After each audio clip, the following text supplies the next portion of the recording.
I want you to continue our discussion of the Mishkan because Parshas Tetzaveh is connected. First, let me just say a few words about the Haftorah. It's interesting that the Haftorah for Parshas Truma is a description of the Beis Hamikdash that Shlomo HaMelech constructed, which is the first Beis Hamikdash. The Haftorah for Parshas Tetzaveh is at least a partial description, because it goes over in several prakim, of the third Beis Hamikdash, that is the prophecy of Yecheskel, right? The great prophet of the third Mikdash is Yecheskel Hanavi. Just to remind people of the history, Yecheskel and Yirmiyahu Hanavi, they lived during the very same time. They lived during the period when the first Beis Hamikdash was destroyed by the Babylonians. The difference was Yirmiyahu actually lived in Eretz Yisrael, and he was an eyewitness to the Chorban, as we see from Megillas Eicha, the Book of Lamentations. Yecheskel had been exiled to Babylonia 11 years earlier, along with many of the prominent Talmidei Chachamim, including Mordechai. Right? There's a verse in Megillas Esther, which we actually read with the tune of Eicha. Asher Hegla, when it first introduces Mordechai, it says, Asher Hegla mi Yerushalayim. He was exiled from Yerushalayim. Im Hagola Asher Haglasa, with the exiles that were exiled. Im Yechanya Melech Yehuda. Now, if you don't know the Book of Malachim, that association of Yechanya would not mean a lot to you, but Yechanya or Yehoyachin, that's the same person, was the next to the last king of Malchus Yehuda, and he and many Talmidei Chachamim were exiled to Babylonia 11 years before the Churban. So Mordechai and Yecheskel, they must have known each other. They were mamash contemporaries, as opposed to Yirmiyahu, who remained in Yerushalayim with what is called the Dalat Haaretz, the impoverished, poor people, and that means poor both in economics and in Torah learning. Yirmiyahu was their spiritual leader. Now, it's interesting that Chazal have a general teaching that although all Nevi'im get their message from Hashem, that's what a Navi is, a Navi hears from Hashem, but Hashem does not give them the words of their Nevuah. The words are an expression of their individual personalities. Kind of the divine message gets filtered through their personality. In fact, that is the difference between the Nevuah of Moshe Rabbeinu and the Nevuah of every other Navi. Moshe Rabbeinu gets the exact words from God. So Moshe Rabbeinu's personality is not a filter. It does not color the prophecy in any particular way.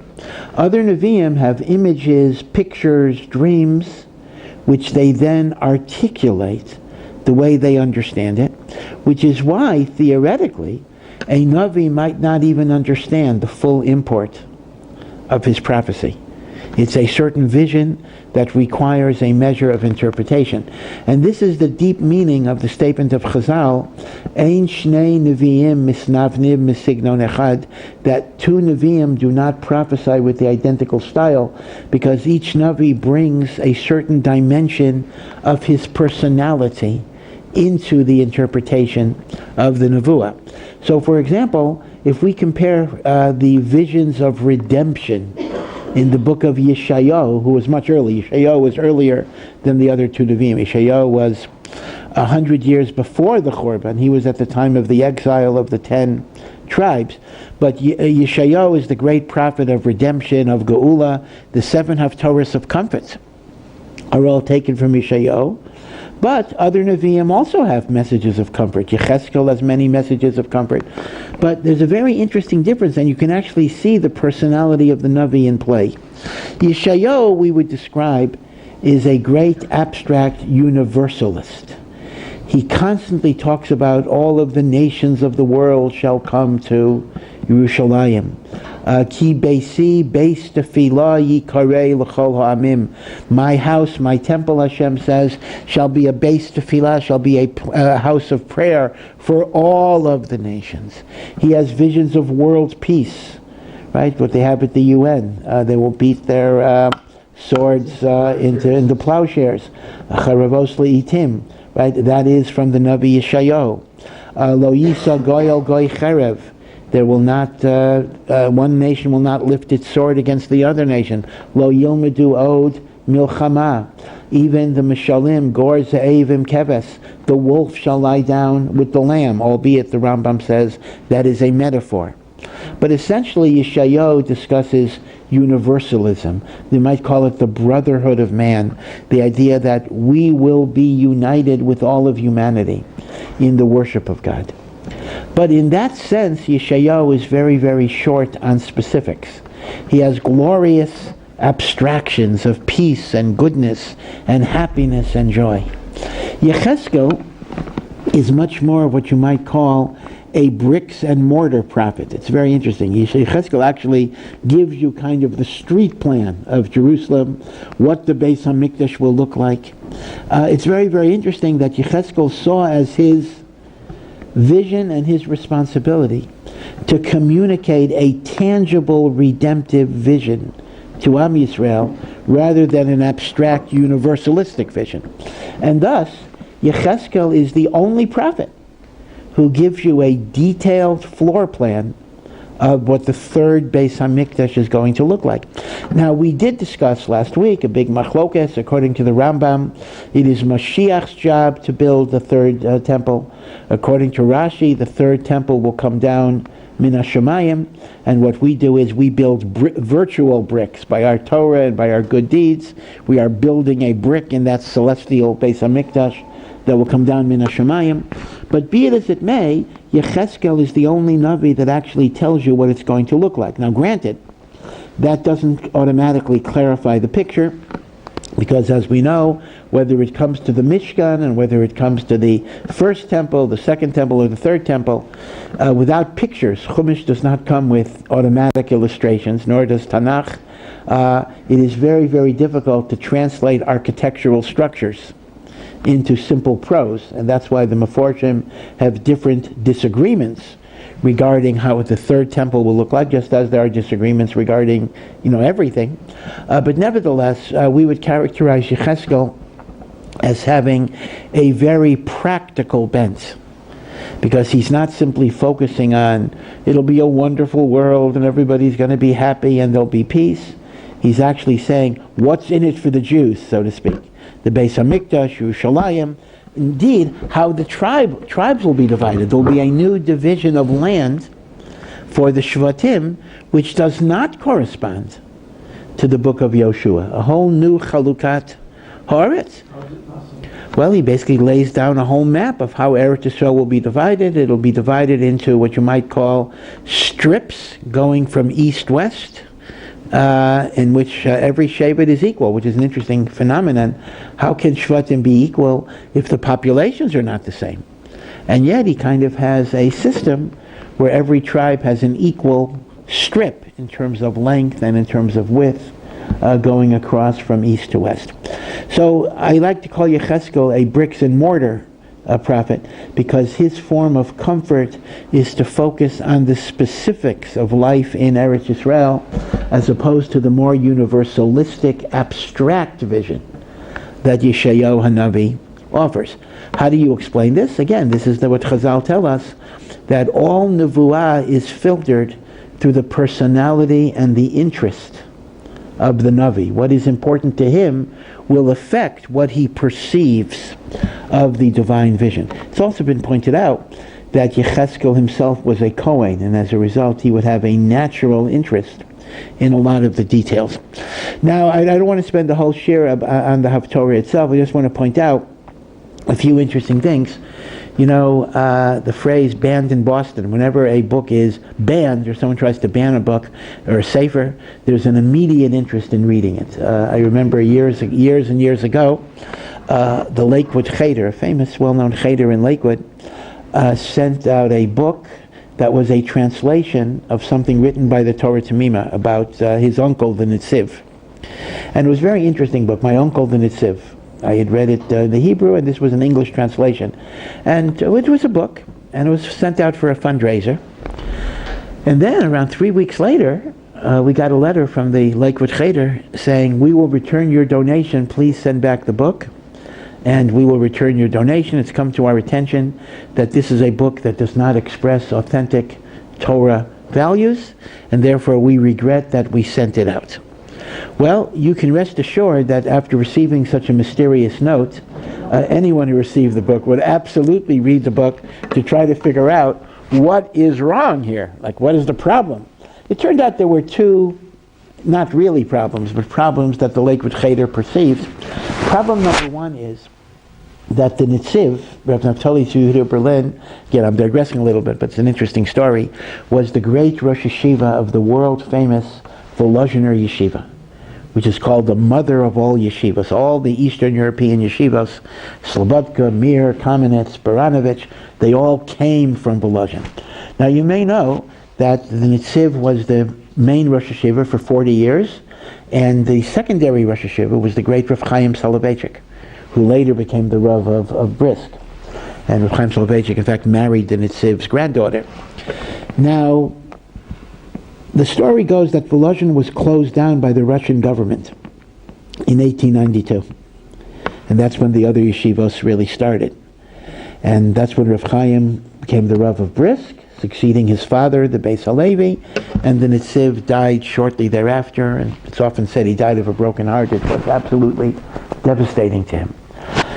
Now, there's a conventional story of why the yeshiva of Volozhin closed down, and that is the Russian government demanded that they introduce secular studies into the yeshiva program, and the Netziv, as well as Rav Chaim Soloveitchik, took the position it is better to close down a yeshiva than to have any type of secular studies that would undermine the integrity of Torah learning.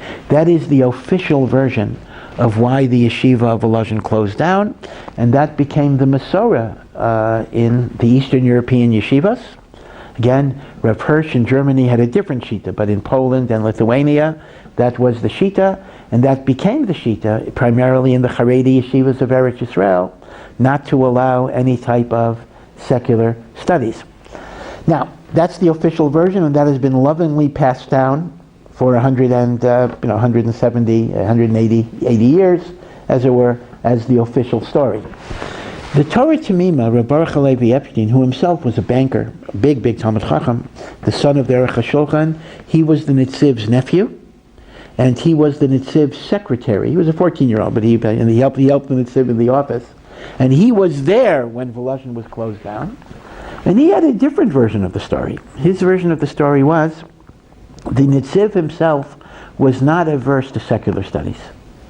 The Netziv was a very broad-minded person, and the Netziv was perfectly willing to allow a certain amount of instruction in Russian language, in mathematics, in some basic science, and the like. But the Russian government was essentially demanding that the Talmudic learning only be from 9 to 1, that the secular studies be from 2 to 7, and the yeshiva be closed at night for some alleged health hazard reason.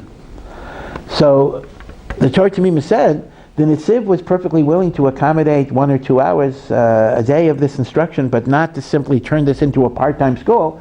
He basically said the students could learn more on their own in Batei Midrash. So the Torah Tamima's version of the story was that the Netziv was not against secular studies per se, but he was against this excessive domination by the Russian government, particularly the requirement that the yeshiva be closed after 7 p.m., because Volozhin had a tradition, people were learning 24 hours a day. There were always people in the Beis HaMedrash and the like. Now, in truth, there was a machlokas even among the Netziv's own children, what the Netziv's true position was. How they got to that machlokas, I don't know. The Netziv's oldest son was a great Talmid Chacham, Rav Chaim Berlin. The yeshiva in New York is named after him. Rav Chaim Berlin was a very Haredi person. He came to Yerushalayim. He was affiliated with Rav Yeshua Leib Diskin, the more extreme part of the Yerushalmis. And he said that his father told him on his dying deathbed that I closed Volozhin, or I agreed to close it, so there should never be limudei chol in the holy walls of the yeshiva. And he told Rav Chaim, remember this. But the Netziv had another son from a second marriage, who was a ben zikunim, and this other son was Rabbi Meir Berlin, who became a very ardent Zionist, and Hebraicized his name to Rabbi Meir Bar Ilan. And Rabbi Meir Bar Ilan is the son of the Netziv. And again, he was a big Talmud Chacham also, but obviously he was a more modern, and he was involved in the broader world. And he said the Torah Tamima was correct, that the Netziv was not against Limudei Chol, he was simply against the successive usurpation of the yeshiva curriculum. So it's a machlokus among the Netziv's own children as to what the Netziv's position was. So it's very, very hard to be machriya. I mean, obviously it's a very strange situation, or maybe it's an obvious situation. The more Haredi person understood the Netziv one way, the more modern person understood the Netziv the other way. To decide, to resolve among this.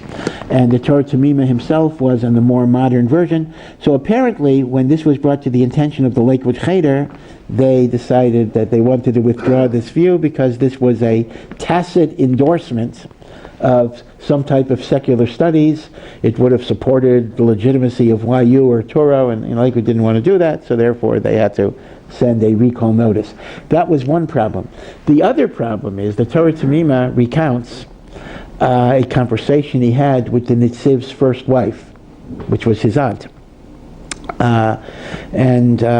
His aunt was very, very embittered because she was not of good health, and she used to spend all day learning Torah. And she bemoaned the fact that women didn't have equal access to Gemara and Talmudic education, and she said it was a very, very unfair thing. And it recounts a conversation she had with her 14-year-old nephew about the status of women. That too was felt to be a little risky, etc. All right, this was a total digression, irrelevant of anything. The reason I'm just bringing it in is, I'm going to go back to Yechezkel now, is that it shows you that even Svarim that have many, many good ideas in them are sometimes going to be subject to censorship or recall. Well, you have to know that this doesn't only happen to modern Svarim. This actually happened to Svarim of Tanakh. You know, the Jewish canon of what books make the Tanakh and what books are excluded from the Tanakh was not without controversy. For example, Shir HaShirim. There were great rabbis who looked at Shir HaShirim as romantic love poetry, and they thought it was not appropriate for the Jewish Bible. They looked at it as a secular, romantic, quasi-pornographic book, in the sense of very graphic sexual descriptions, and they wanted it to be nignaz, to be put away. Until Rabbi Akiva convinced the sages, which is pretty late. You think about how late Rabbi Akiva was. This is after the destruction of the temple. So Solomon's book did not officially make the canon till after the Churban Bayit Sheni. Rabbi Akiva was during the Bar Kokhba revolt. And Rabbi Akiva advocated the idea that Shir HaShirim is a metaphor, that it uses human romance to describe the tremendous passion between God and the Jewish people, and as a result, Rabbi Akiva was the one who introduced the idea that if all of the Shirim are Kodesh, if all of the songs of the Tanakh are holy, Shir HaShirim is Kodesh Kidashim. Well, Yechezkel had the same type of struggle. The book of Yechezkel was almost going to be banned and excluded from the canon. Not because of the Shir HaShirim problem. The problem in Yechezkel was not romance, but the problem is so much of Yechezkel's messianic descriptions seem to contradict the halacha. Yechezkel describes a future world that in many ways, I'll give you a few examples, in many ways deviates from the halacha. Now we know that there is an article of faith that the Rambam codified later, but apparently the sages maintained as well, that the eternity of the Torah means by definition that even when the Mashiach comes, all of the mitzvos are going to remain in effect. Indeed, that was a key foundation in our polemic against Christianity and later against Islam. Because Christianity and Islam acknowledged the revelation at Sinai. They did not deny it, but they claim it was superseded by a greater prophecy and a greater vision.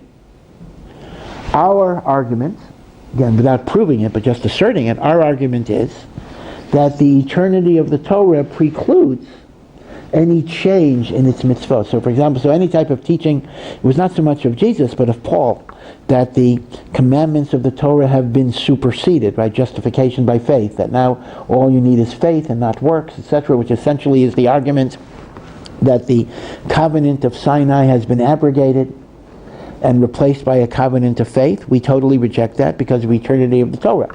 The problem is, however, that textually, in the prophecies of Yecheskel, he describes a number of details regarding the temple, regarding the korbanot, regarding various rituals that pertain to Kohanim, that are different than the Torah as we presently have it.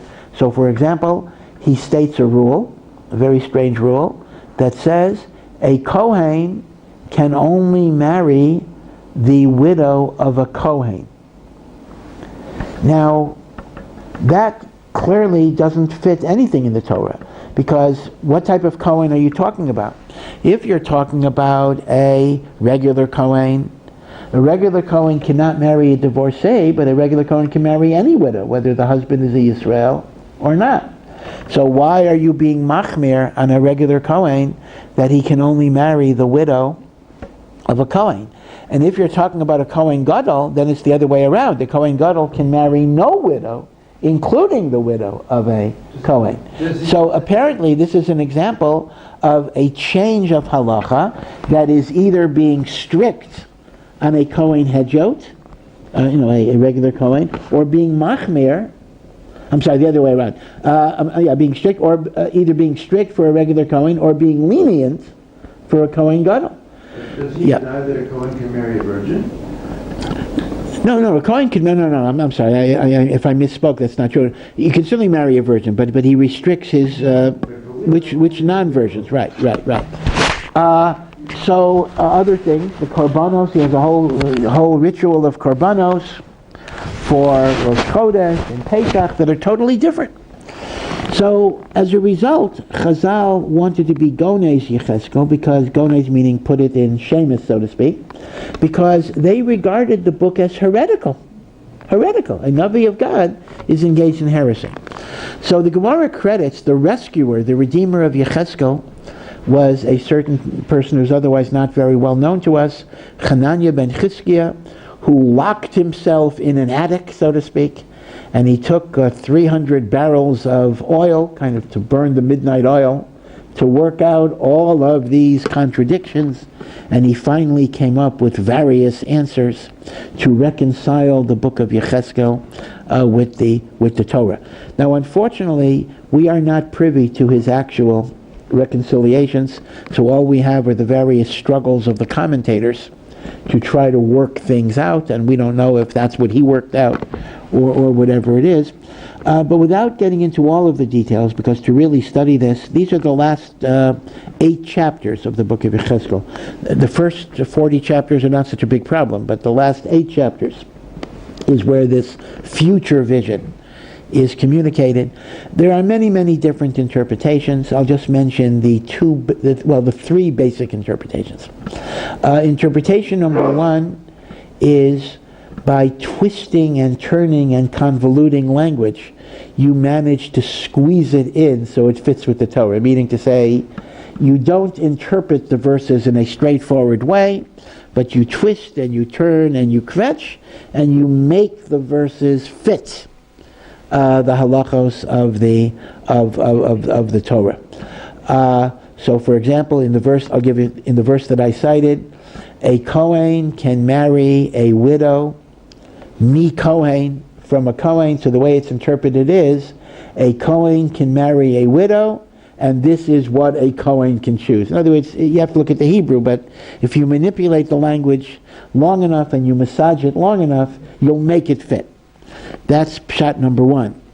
Pshat number two that the Meforshim take, which is the Malbim, is that a lot of the changes were only of temporary duration at the very beginning of the Messianic era, and even though a Navi cannot change mitzvot in a permanent structure, but these were special one-time rules for various reasons that come in. This is what is called Hora'as Sha'ah. They do not represent permanent changes, but these were particulars that were necessary for a limited time. So both of these pshatim, whether it's Rashi's approach of kvetching it in, or whether it's the Malbim's approach of what is called Torah Shah, they maintain consistency with the principle that prophecies cannot supersede the commandments of the Torah on a permanent level.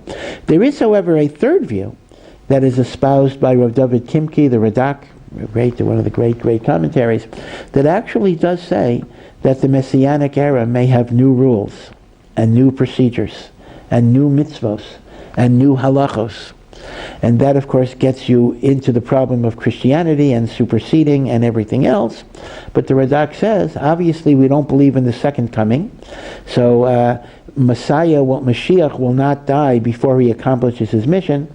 So we reject the Christian Jesus as a messianic figure, but in theory, when the Mashiach actually comes, there may be an abrogation. Now, obviously, that is a violation of the Rambam, one of the Rambam's 13 principles, but as Mark Shapiro very, very ably demonstrates, not all of the Rishonim accepted the Rambam's principles. I mean, it's interesting.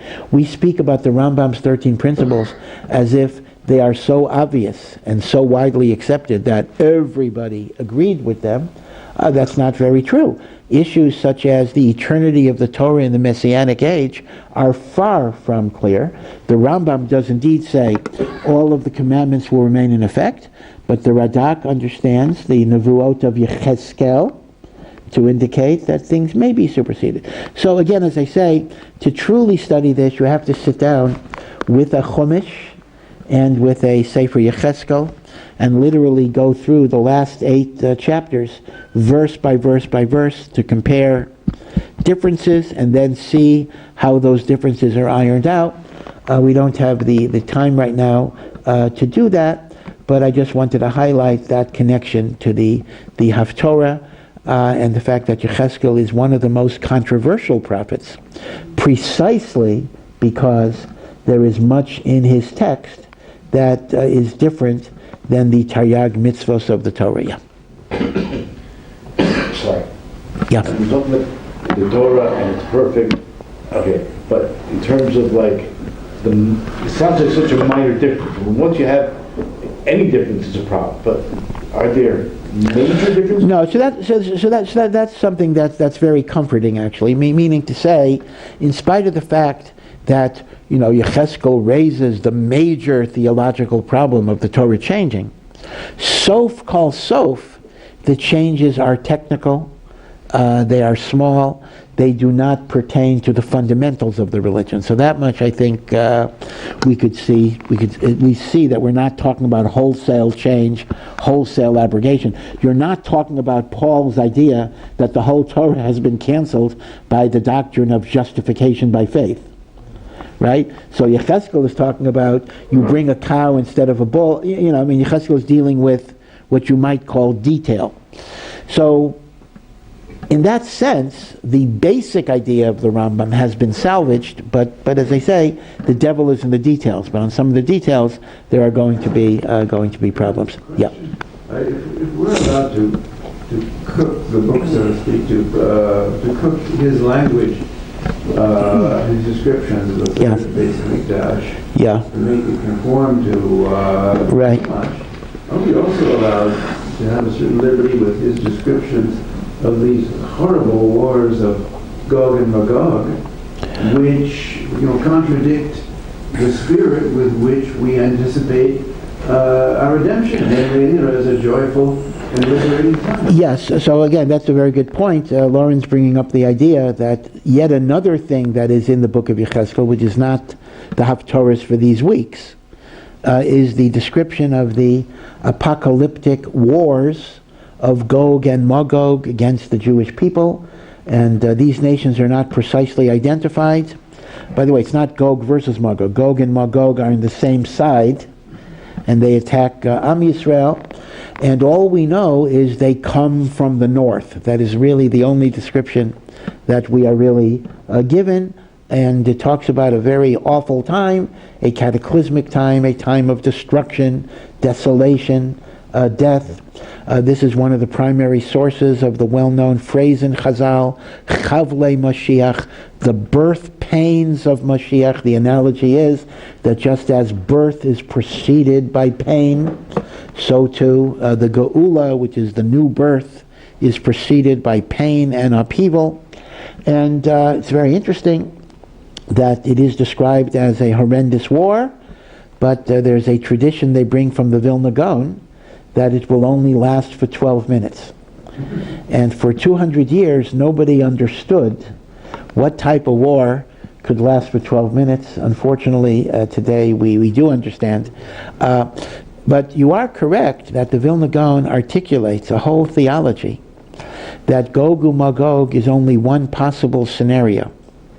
And it is possible to bypass Gog and Magog by an alternative strategy of mitzvos, and in particular by love and attachment to Eretz Yisrael. Again, let me digress, but again, the digression I think is useful.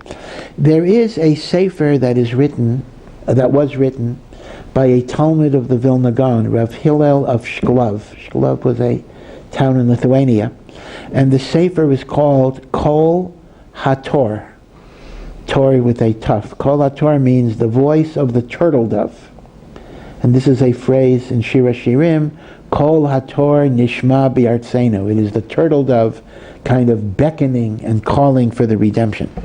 And it's largely a Kabbalistic work. It's been translated in English, but I'll tell you the truth, the English translation is so bad that, it's easier to read the Hebrew, as hard as that is, than to read the translation. But it's largely Kabbalistic.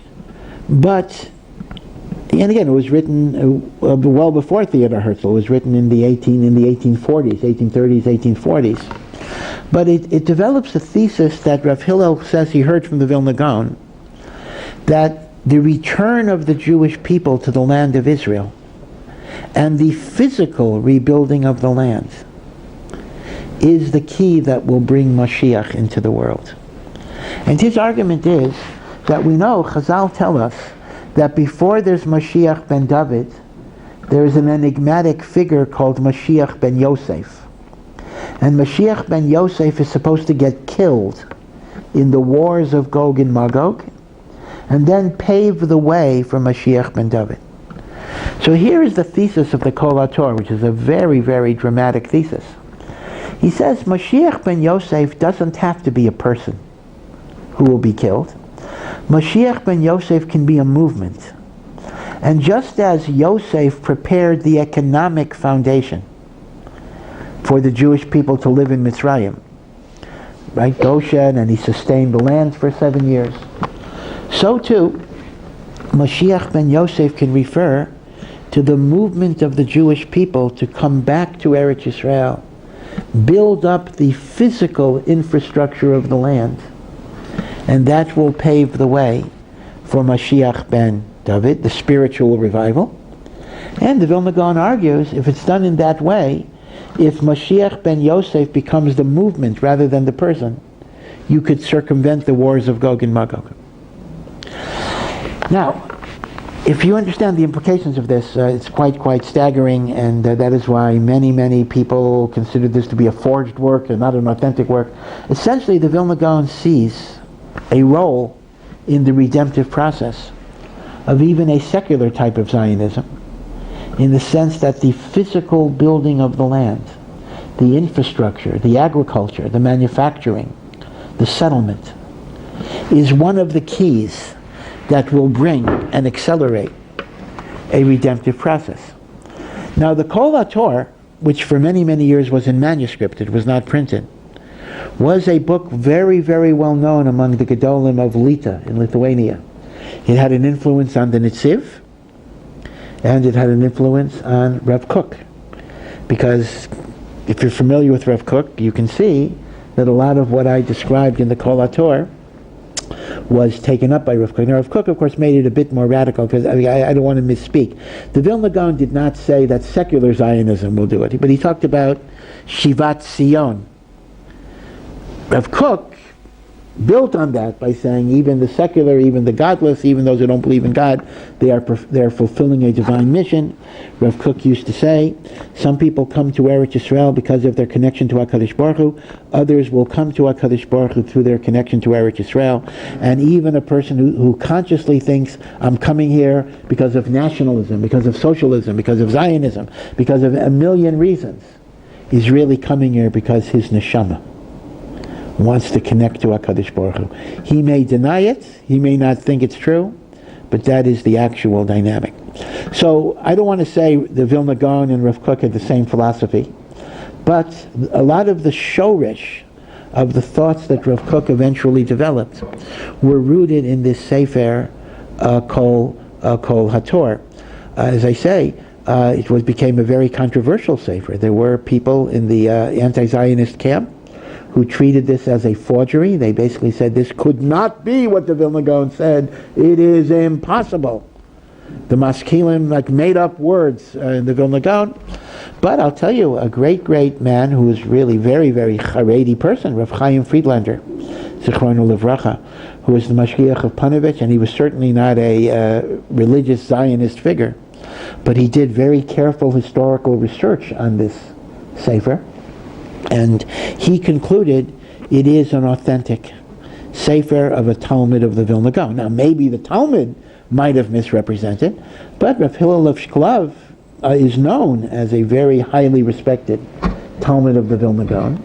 So once you establish that the work is authentically his, that gives this Sefer enormous, enormous credibility.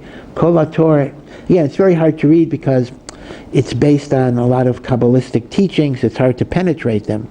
But the overall thesis is a very, very remarkable thesis in which you could see Zionism as part of the redemptive process, the Reishit Tzmichat Kulatenu. There's another part of the Sefer which is not relevant to us that people don't like as well. That is a statement in which Rav Hillel quotes the Vilna Gaon that says, any secular wisdom that you don't know, that you're ignorant of, will decrease the knowledge of Torah tenfold. So if you don't know one measure of math, then your ignorance in Torah could be multiplied by 10.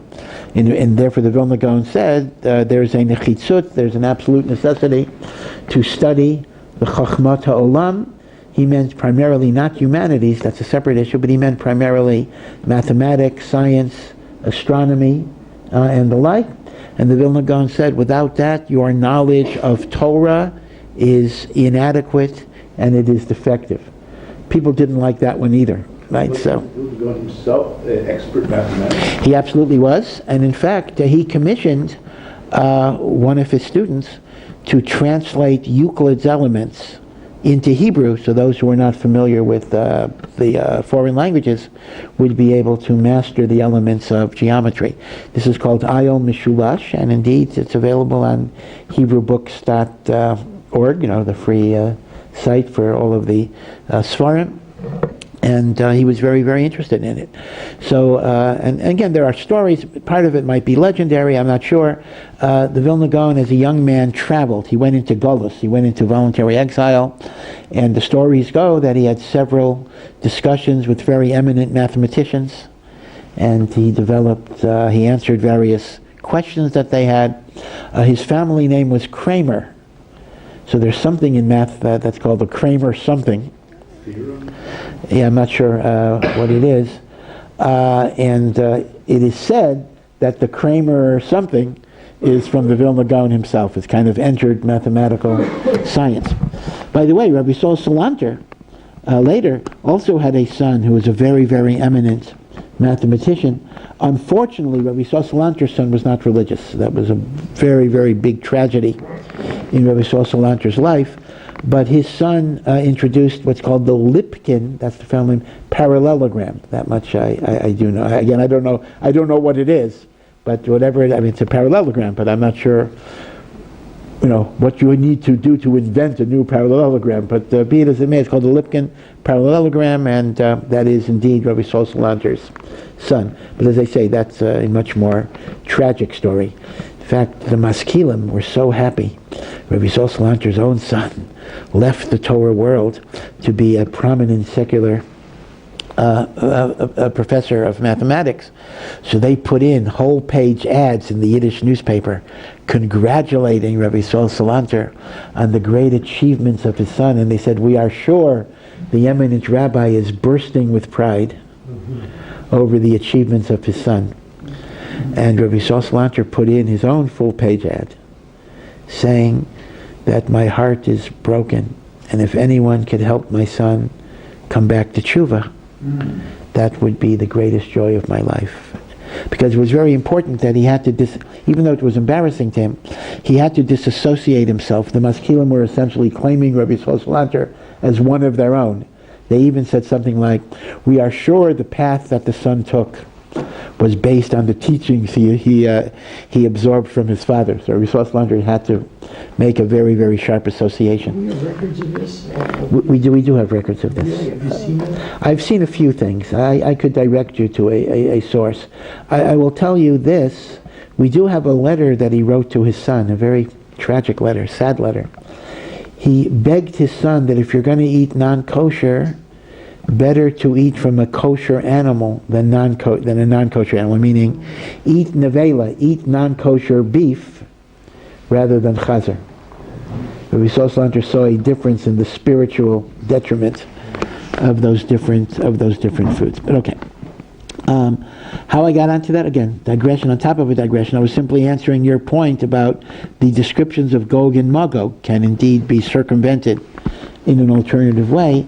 And as I say, the Kol HaTorah is really quite a revolutionary thesis coming from someone whose authority, the Vilna Gaon, is absolutely unquestioned. I mean, the only way you could attack the Kol HaTorah is by saying it's a forgery, right? There was no way. You couldn't just say, well, that's the Vilna Gaon's opinion, we don't have to pay attention to it. That would be impossible, right? So as a result, a common technique when you find in an authoritative sefer something that doesn't fit your overall philosophy is it must be a forgery. It's done actually quite a lot. You find it in many tshuvas.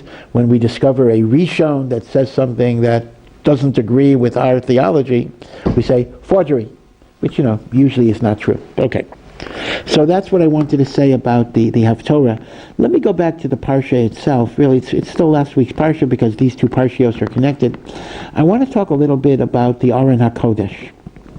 And the Aron HaKodesh is a very, very interesting thing because the Aron HaKodesh was constructed as part of the construction of the Mishkan. And yet, Moshe Rabbeinu himself came down, the first luchos were smashed, but he came down with the second luchos on Yom Kippur, and the Mishkan was being built over a period of time all the way to Nisan, almost 6 months. So there was no Aron till the end of the process there. So the question was, where were the luchos kept, including the fragments, until the construction of the Aron by Betzalel? Right? Betzalel's Aron is a wood box that is gold on the inside, gold on the outside, so it's essentially 3 boxes. Inner gold, middle wood, outer gold. But where were the luchos until that point? So the truth of the matter is, the Chumash itself answers this question. The Chumash says that Moshe was commanded even before he went to Har Sinai to make a simple wooden Aron, and the luchos were kept in that wooden Aron until Betzalel made the Aron of the Mishkan. So the interesting question is, what happened to Moshe Rabbeinu's original wooden Aron? What happened to it? Because that was not the Aron that was in the Mishkan and later the Beis HaMikdash. So it's really a machlokas in the Talmud Yerushalmi, and Rashi and the Rishonim have different views, which view they paskin like. It is Rashi's Shita throughout the Chumash that in fact Moshe's Aron continued to exist. And in fact there were two arcs. There was the Aron of Betzalel that lasted for the entire duration of the First Temple period. It was hidden before the Churban, and we did not regain it in the Second Mikdash, and according to our Masorah, it is still hidden under the Temple Mount somewhere. And there was Moshe Rabbeinu's Aron. And Rashi says, when we read throughout Tanakh that they used to take the Aron HaKodesh when they would go out to war, that was the Aron of Moshe Rabbeinu, and that was a proper thing to do. And the only time they took the Aron of gold of Betzalel was in the time of Eli, when they were fighting against the Philistines, and that is why, as a punishment for that sin, that Aron was captured, although we got it back. But all the other times when we took the Aron L'Milchama, we took the Aron of Moshe Rabbeinu. Now, what was in the Aron of Moshe Rabbeinu? So according to this interpretation, the broken Luchos were in Moshe Rabbeinu's Aron, and the permanent Luchos were in the Aron in the Kodesh HaKadoshim. So that is the view of Rashi, that there continued to be Shtei Aronot for the entire Hemshech of the Bayit Rishon. Now, Ramban is Cholek. Ramban says two possibilities: that the Aron of Moshe was either Nignaz, meaning to say as soon as Betzalel built the Aron, Moshe Rabbeinu's Aron was simply decommissioned, or alternatively, and this I like very much, this may have been the wooden box that was then covered with gold on the inside and the outside, because the Aron of Betzalel was wood with gold on the inside, gold on the outside.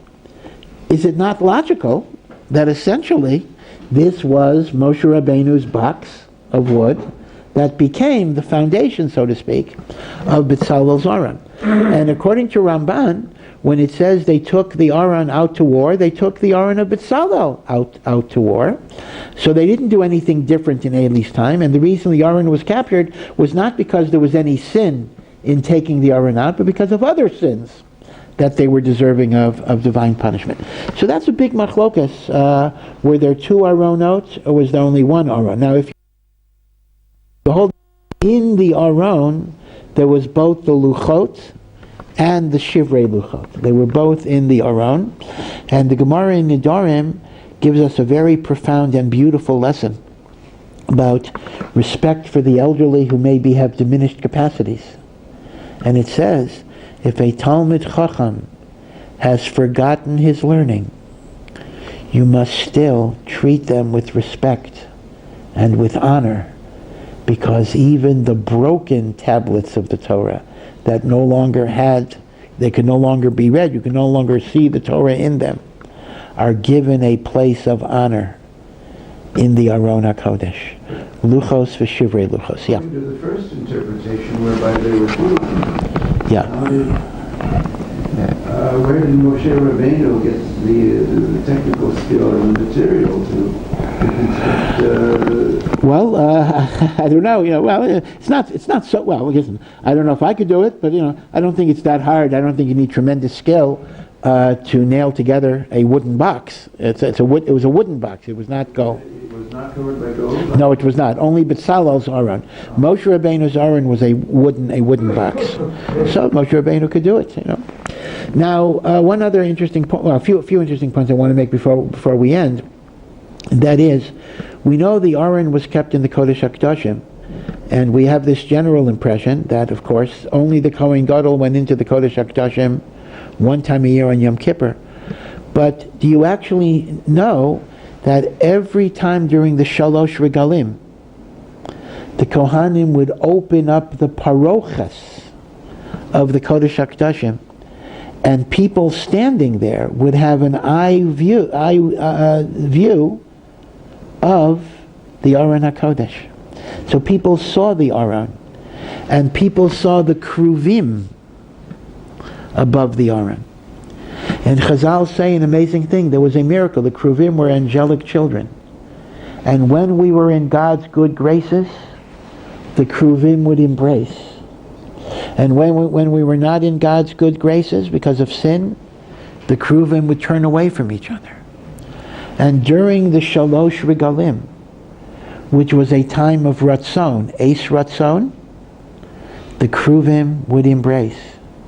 And the Kohanim would announce to the people, Ra'u chibaschem lifnei hamakom. See how much you are loved and cherished by God. So the truth of the matter is, Klal Yisrael had a view of the Kodesh HaKadoshim. Remember, all of the entranceways of the temple complex were directly opposite each other. So even if you have good eyesight, even if you're standing at the entrance of the Har HaBayit, you could, there's a straight bees line all the way to the Kodesh HaKadoshim. Straight line. So you could see it all the way there. Now the Gemara asks the obvious kasha, what do you mean the Holy of Holies was opened and people gazed at the Aron? Does not the Torah say you are not allowed to even gaze at the Aron HaKodesh? Remember when the Leviim disassembled the Mishkan and they were carrying the Aron, the children of Gaz carried the Aron. The Aron had to be covered up in a cloth, and it mentions people were not allowed to look until the Aron was covered up. And later we find in the book of Shmuel, when the Aron is being transported, the people who gazed at the Aron died. Remember Raiders of the Lost Ark? You can't look at the Aron, you can die. So the Gemara itself asks the kasha, how could we be mistakel, be Aron, lo yuchal lirot, kabbalas hakodesh v'meisa? You cannot look at the Aron even when it's in the process of being covered up, lest you die. So the Gemara gives a very, very fascinating answer. We know that in Jewish marriage, there are technically two stages, although today we do it all at once. There is what is called erusin. Now do not confuse this with the modern Hebrew usage.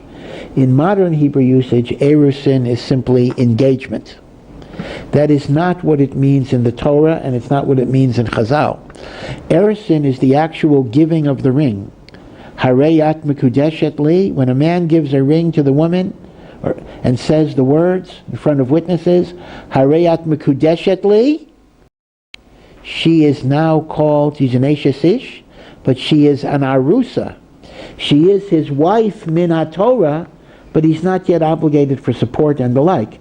Now in the time of Chazal and earlier, a woman would be in a state of erusin for a whole year. She would live in her father's home, and the marriage was not yet consummated. After a year, the Chatan would bring his wife home, and there would be consummation of the marriage, and then she would be called a Nesu'ah. So Erusin is one level, Nesu'in is the second level. They used to be a year apart. Bisman Hazeh, we unite them in really one ceremony. So, for example, the giving of the ring is the Erusin part, the Sheva Brachos, and the Yichud is the Nesu'in part. Which means, it's an interesting point, people don't chop this. The recitation of Sheva Brachos is not the conclusion of the marriage ceremony, it is the beginning of part two. Meaning, if you would have been at a wedding in the time of the Gemara, you would have seen a ring ceremony, and that would have been the end. Then they would have gone home. The wife would go to her parents, and the husband would go to his home. And a year later, they would assemble, they would recite Sheva Brachos, and that was the beginning of the Chassan taking the Kala home. So Sheva Brachos is not the end of a ceremony. It is the beginning of part two of the ceremony, which culminates in the Yichud, which is symbolic, so to speak, consummation. So we know when a woman is an Arusa, she has to be distanced from her husband. There's a certain distance. When there's Nesu'in, there is intimacy and familiarity. So the Gemara in Yuma says the following: the Jewish people in the Midbar, because they have not yet come to the land of Israel, are like an Arusa. Their relationship with God is that of an Arusa. There has to be boundaries. There has to be separation. There has to be distancing. And that is why it is prohibited to gaze at the Aron HaKodesh, which is the Makam HaShechina, because that is an over-familiarity that is inappropriate for an Arusa. But once we have the Beis HaMikdash, our status with Hashem is elevated to that of nisuin. A nesua is allowed to have total intimacy with the husband, and therefore it was permitted to gaze at the Aron HaKodesh once we have the Beis HaMikdash in Yerushalayim. Now, we know the Gemara records that the Babylonians never got access to the Beis HaMikdash. To the Aron HaKodesh. Yoshio HaMelech, when destruction was imminent, he removed the Aron HaKodesh, and it was concealed. And according to our Masorah, it was concealed under the Harabayits, and it's still there. Now today, because we are in a state of Chorban and we haven't been redeemed, you would not be allowed to gaze at the Aron HaKodesh, so it's better not to look for it. In fact, every once in a while, they tell the story that some guy actually claimed to have found it, and he went to the Chafetz Chaim, and he gave him a whole letter describing exactly where it was, and the Chafetz Chaim burnt the letter and swore the person to secrecy. One final point about the Aron, then we'll break.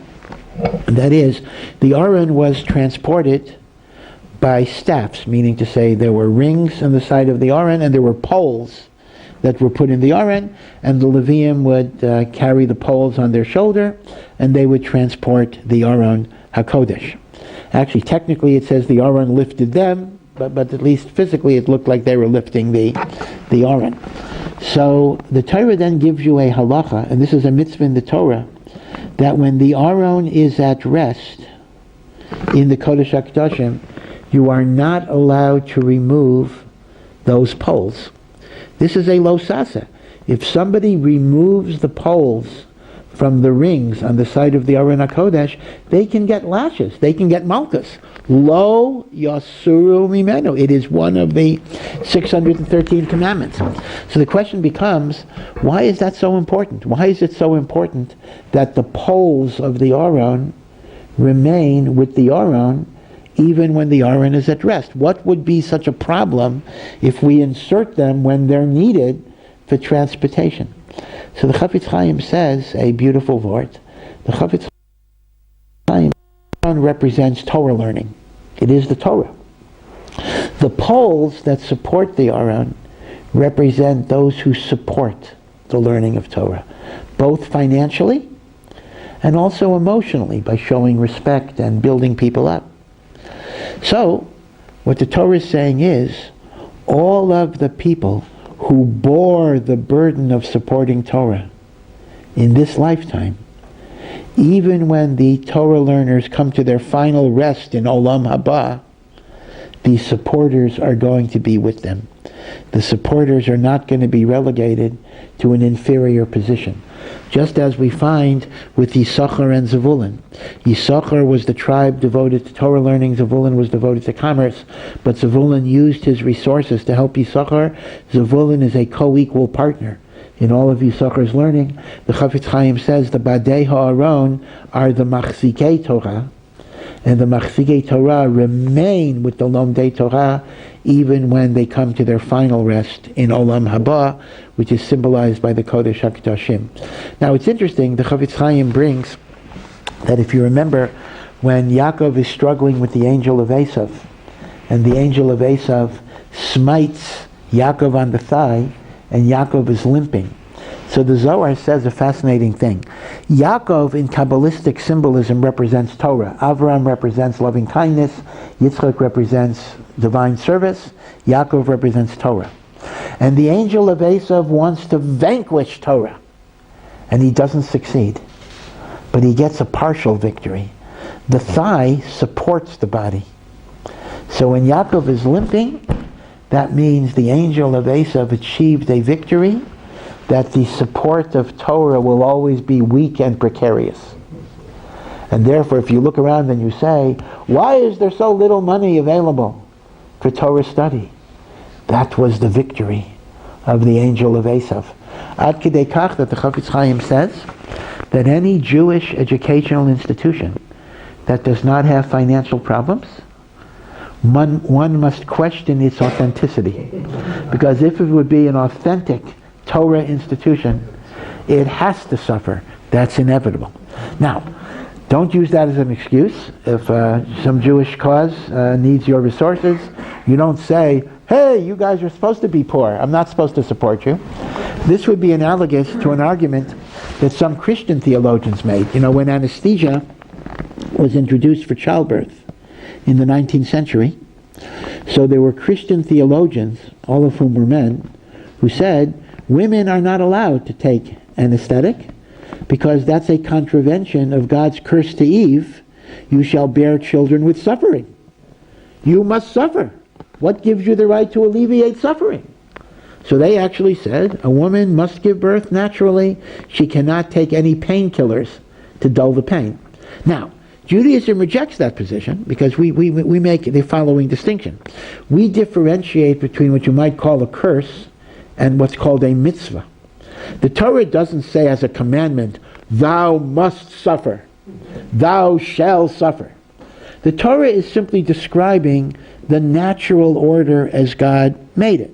And there may be elements of curse and elements of punishment there, but like anything else, we are permitted to alleviate the detrimental effects of nature, just as if one has sickness, one is permitted and even commanded to seek appropriate medical treatment for apoia rapet. We read that last week. Unlike, for example, Christian scientists who say if God made you sick, only God can heal you, we believe that this is what is called hishtadlus, that the wisdom and skill that human beings acquire also comes from God. We don't consider that to be disassociated from the Ribbono Shel Olam.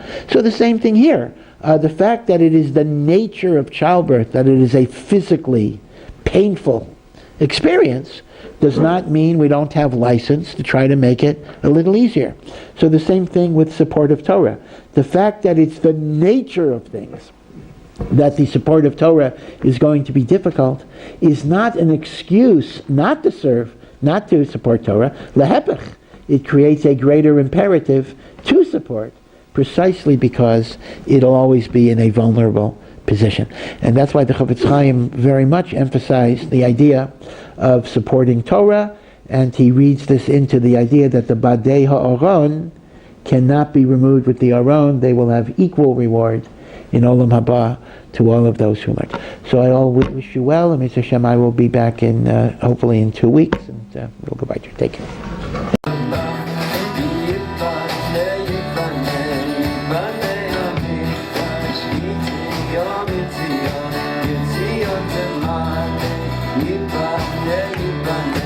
Yiboneh Archives,